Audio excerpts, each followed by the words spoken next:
भीषण बात्यार परिणत हो आगू बढ़ुछि रेमाल। आज मध्यरात्रि लैंडफॉल सागरद्वीप और खेपुरार मध्य अतिक्रम कर। दर्शक बंधु सूचना मुताबक भीषण बात्यार परिणत हो आगू बढ़ुछि बात्या रेमाल। उत्तर बंगोपसागर 13 किलोमीटर बेगर उत्तर दिगरे गति करुछि। यह आहरी घनीभूत हो बांग्लादेश और यह निकटवर्ती पश्चिम उपकूल सागरद्वीप और खेपुरा मध्य अतिक्रम कर। लैंडफॉल करने समय पवन 110 ରୁ 120 किलोमीटर बेगर पवन बोईपे। 135 किलोमीटर बेगर देवार झटका। भीषण बात्या सीधा सड़क ओडिशा उपर प्रभाव पड़ुन उपकूल जिला गुड़िक प्रबल वर्षा हो।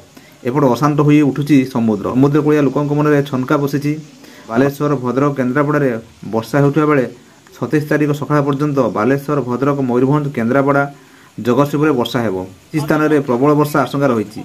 अशांत हो उठुची समुद्र। पारादीप और चांदबाली बंदर 3 नंबर विपद संकेत और पुरी गोपालपुर में 2 नंबर विपद संकेत। समुद्र भितर प्रवेश करने मत्स्य को बारण कर। बात्यार केन्द्रस्थल 110 किलोमीटर बेगर पवन बेग रही।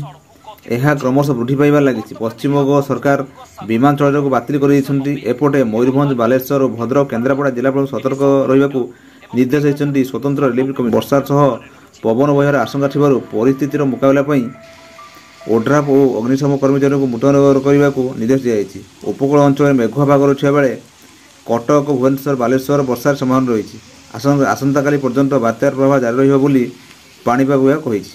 दर्शक बंधु ये आपको कहीगली जो आपंकर बात्या रेमाल तार एक अपडेट थिला। जदि आपण मैंने सुधा आम चैनल अच्छा सब्सक्राइब करूँ और आप मतामत कमेंट लिखूँ।